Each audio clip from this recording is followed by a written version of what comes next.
we've got is Jasper, and he's one of our youngsters who's our teenage boys. He causes quite a lot of trouble with his best pal, Nickel. Nickel at the moment is the one sitting... Oh, not Nickel.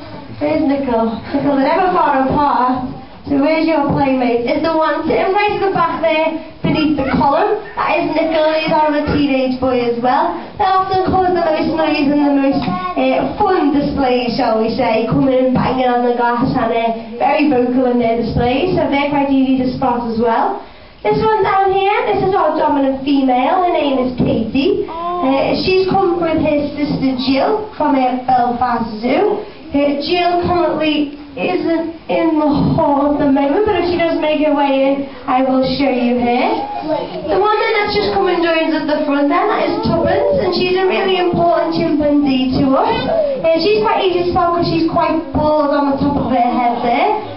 She was actually hand-reared here over 25 years ago. She came to us from Chester Zoo, when unfortunately her mum and dad did reject her, so that's why we've got Tuppence here. And she often likes to look at your shoes, so if she points down towards the glass, she wants to see the soles of your shoes. So we think our zoo director then may have had some sort of shoe fetish, but it remains to be seen. Now we've got a couple more in with us then, so Jill is in actually. Jill is the one sitting right over in the corner there against that column on the back wall. That's Jill and that's Katie's sister. We've also got Corin in with us. Where's Corin just gone? Because he was in the middle there. Has Corin moved? Corin's gone out by the looks of things, so we'll explain Corin in a bit. We've also got then in the far corner over there, we've got Bob. He's the one sitting with his back on the column. He looks like a gorilla in his face. He's very dark faced, and he's also very broad across his shoulders. So he's the one sitting right at the very end of that column. And then the small one in front of him is Jessie. And she's actually Tuppence's daughter, so she's very special to us because we often thought that maybe with Tuppence being hand-reared, she wasn't going to be able to rear her own children because she learned everything from humans. But she's also got Nicholas with the son as well, and she's been a fantastic woman with Tuppence, so we didn't need to worry. And for those of you sitting right over this side, you may be able to see there's one sitting on the steps there.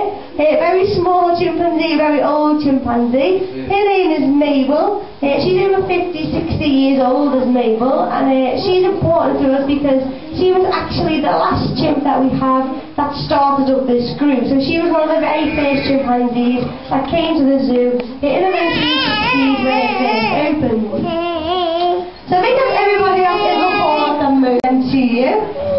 So we've got everyone. We've got little Euro who's rolling down the steps over there as well. She's about to come in, so you might catch a glimpse of her. She's our youngest chimpanzee.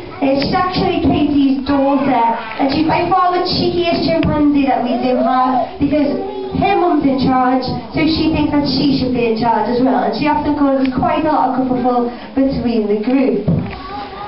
So to give you an idea then of why we have chimpanzees in zoos, in the 1900s there was around 2 million chimpanzees out there in the wild. Today there's only 100,000 of them remaining. And that means we've lost over 66% of our chimpanzees, the wild population, over the past 30 years. So if we continue at this rate then, we're going to lose all of our wild population within the next 25 years. So it's really, really important that we do educate people and obviously keep these animals in zoos for the sheer conservation and breeding purposes. Now, these chimpanzees here, you may have noticed there, this is little Euro sneaking through there, to sit with her mum, our youngest chimpanzee. You may have noticed that I've said all our females came from different zoos, and that's really important for the conservation. What happens in the wild is the females will be the ones to leave their group and go and find a new family to mate with and therefore breed with. So here in the zoo environment, it's all the females that we move between the zoos to copy this natural behaviour and also keep our gene pool very good as well then. Yeah, they're not going to like that. Big off from you two, it's going to attack each other now. Yeah, thought so. You're going to pull your mum's arms off, what you normally do because mum's in the way.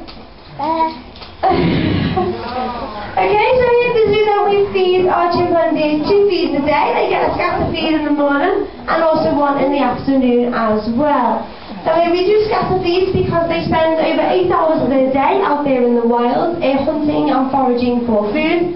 So obviously we need to try and replicate this then in the zoo environment. So we scatter all the food around to increase its behaviour, and also because it allows the more dominant and subordinate individuals, so the ones that are higher up in the group and lower down, to get a fair share of food, so they can't guard the food and therefore some of the chimps don't get fed. And it also allows them to bond as well and also rearrange their social structures if they need to. Now, not only do we have that natural behaviour then of foraging, we also have a termite mound which is on the right hand side of the arena there, just behind me over there where its foot is lying. And what we do with this is, in the wild, chimpanzees have been known to break sticks off trees, and then they will shred the leaves off these sticks, place them in the termite mound there, and get termites out. So we try to do this here at the zoo, so you can see we've built our termite mound there. We do give them some sticks with leaves on, so they can actually move on to another zoo to encourage this breeding programme and help, obviously, to conserve the species. Well, that's the end of our chimp encounter today. So we've now got a bird show at 12 o'clock.